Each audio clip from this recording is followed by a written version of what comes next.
Now picture this. You've spent weeks crafting the perfect strategic roadmap. Every initiative is aligned to priorities, the sequencing looks logical, the timeline hits all the market windows, it's a thing of beauty. Then you share it with your delivery teams and watch the whole thing crumble faster than a sandcastle at high tide. Welcome to the world of top-down road mapping, where strategy meets reality and reality wins every single time. I worked with a startup once where the CEO built an entire Q3 roadmap assuming the engineering team could ship 5 major features in parallel. When the lead engineer pointed out that 3 features required the same database restructuring work, the CEO's response was, well, just figure out how to make it work. That engineer quit 2 weeks later. The roadmap didn't survive the month. Now I'm going to scroll to my area here and we'll dig into this in some more detail. Let's look at this. When leadership builds roadmaps in isolation, 3 expensive problems emerge. First, plans collapse when they hit delivery reality. What looked like a straightforward 6-week project turns into a 12-week nightmare when the engineering team discovers critical dependencies that weren't considered. The simple design update requires a complete back-end refactor. Second, friction builds between strategy and delivery. Teams start viewing the roadmap as something imposed on them rather than something they're committed to. They become defensive about timelines and resistant to trade-offs. Trust erodes between leadership and execution. And third, teams disengage when they feel steamrolled. Nothing kills execution momentum faster than making your best people feel like their expertise doesn't matter. When teams aren't consulted about feasibility, they stop feeling ownership for outcomes. The roadmap becomes a source of friction instead of alignment. The real solution here is not to hand over roadmap control to delivery teams. That creates different problems.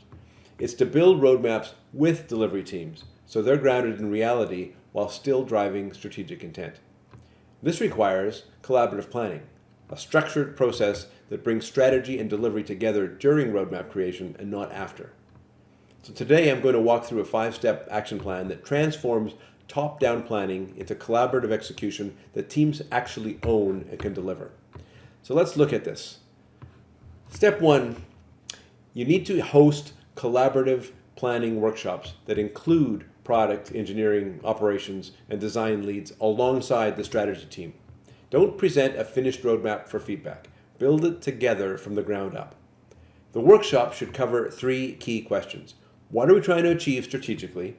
What's realistically possible given our capacity and constraints? And how do we sequence the work to maximize both speed and success? I run these sessions with cross-functional teams all the time. The magic happens when the marketing director realizes their campaign timeline depends on API work that need 6 weeks to deliver, not 2. Or when the engineering lead suggests a sequencing change that actually accelerates the overall timeline. So your action item is to schedule a half-day collaborative planning workshop with all the key stakeholders before your next roadmap gets finalized. Make sure everyone has a voice in shaping the plan, not just reviewing it. Next, you need to validate timeline assumptions before they become commitments. Ask the delivery teams directly, is this sequencing reasonable given your team's capacity and dependencies? And don't accept vague assurances. Dig into the specifics. What else is the team committed to? What technical debt might slow things down? And are there team changes like hiring or transitions or vacations that affect capacity?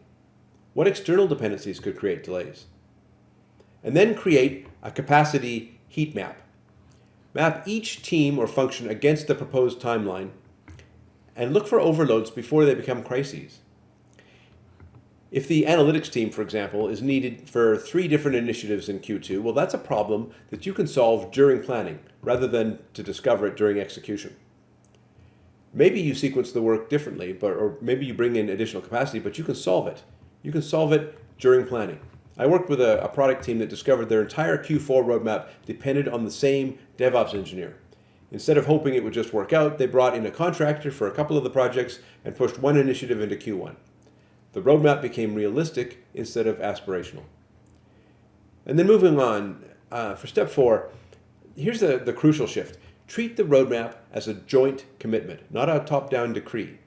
When teams participate in building the plan, then they own the plan. And when they own the plan, they fight to make it succeed. And this means co-signing roadmap milestones with initiative leads and delivery managers. It means treating estimates as commitments that both sides are accountable for. And have each team lead literally sign off on their portion of the roadmap. And not just acknowledge it, commit to it. This creates psychological ownership that transforms execution.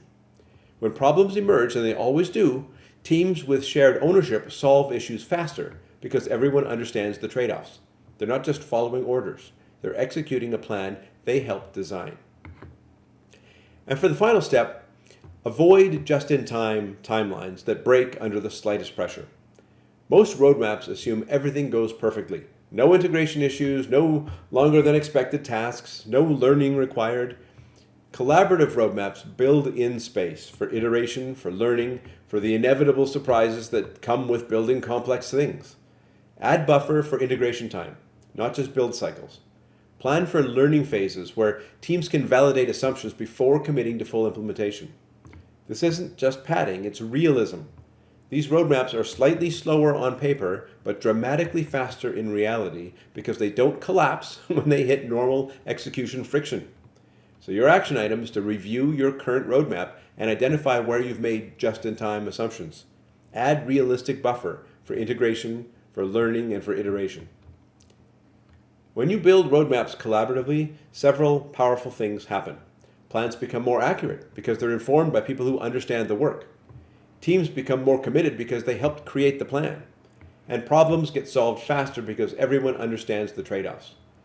The best roadmaps aren't imposed, they're co-created. They represent a partnership between strategic intent and delivery reality, where both sides contribute their expertise to build something that actually works. So your homework this week is to schedule that collaborative planning session. Invite all the key players who will execute the work. Don't present a finished plan, build it together from scratch. Stop building roadmaps in ivory towers. Start building them in collaboration with the people who have to make them real. Your execution and your team's engagement will thank you for it. The goal isn't to slow down planning, it's to speed up delivery by building plans that can actually survive contact with reality. Now, to get a more robust system for collaborative planning and team alignment, grab our free Survive and Thrive guide. The link is in the video description.